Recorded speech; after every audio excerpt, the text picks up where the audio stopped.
The best part of being a Republican? When you need facts, you can just make them up. I'm Keith Olbermann in New York with today's first guess. It happened nearly 2 weeks ago, yet it got buried in the nonstop radical right BS machine. The greatest friend that the Democrats have, the congressperson dumber than Paul Brown, the Kings, and Michelle Bachmann put together, did it again.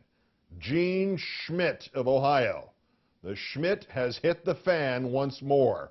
You remember Jean. She basically tipped the scales against the Iraq War for good in November 2005 by calling the late Congressman and Vietnam War hero Jack Murtha a coward for criticizing what we were doing in Iraq.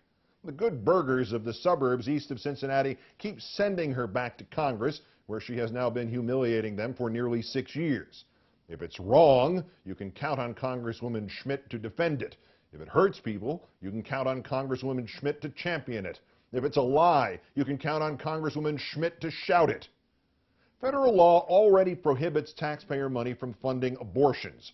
But to hear the Jean Schmidts of this world tell it, Democrats are practically kidnapping pregnant women off the streets, driving them to Planned Parenthood, and aborting fetuses with 1040 forms and food stamps. Actually, if she had said something like that, Ms. Schmidt would not have looked like such a jackass. What she instead claimed, quote, was, "For every 33 pregnant women that walk into a Planned Parenthood clinic, 32 receive an abortion." The hell they do.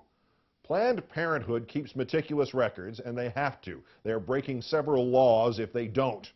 In 2009, the organization saw 3 million patients for a total of 11.3 million procedures. 11 million. How many of the 11 million procedures were abortions? 332,278.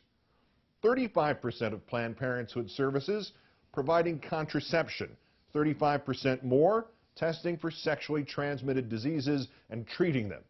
More than 1 million of their procedures were pregnancy tests. And since not even 1 in 10 Planned Parenthood facilities can provide prenatal services, nearly all of the women who seek those are referred to other clinics. So where did Jean Schmidt get her preposterous statistic that 32 out of 33 pregnant women who go into Planned Parenthood get abortions? The nonpartisan PolitiFact Ohio group asked the Congresswoman's office that exact question. The answer? She got the numbers from one group called Americans United for Life, and another called Concerned Women for America, and another called Family Research Council Action, etc., etc., etc. And these anti-choice groups got those numbers by cooking them, by looking only at the numbers of abortions compared to the number of women who got prenatal care at Planned Parenthood or who wound up being referred by Planned Parenthood to adoption agencies.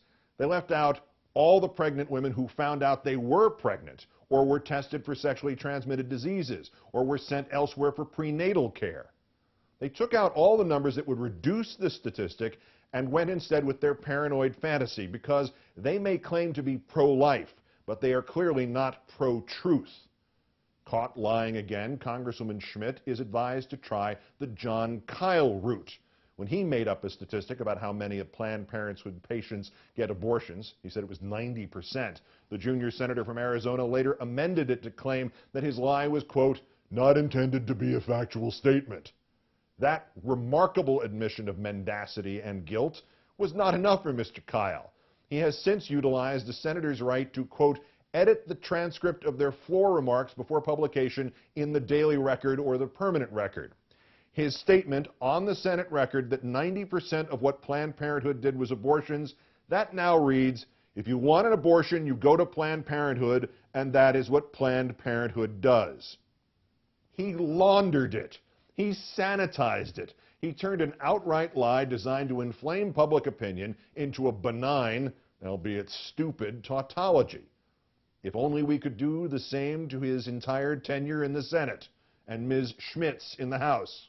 But sadly, we are Democrats and liberals and moderates, and lying, and then lying about having lied, we just don't do that as well as the Republicans do. I guess it's called conscience. Keith Olbermann in New York. See you June 20th.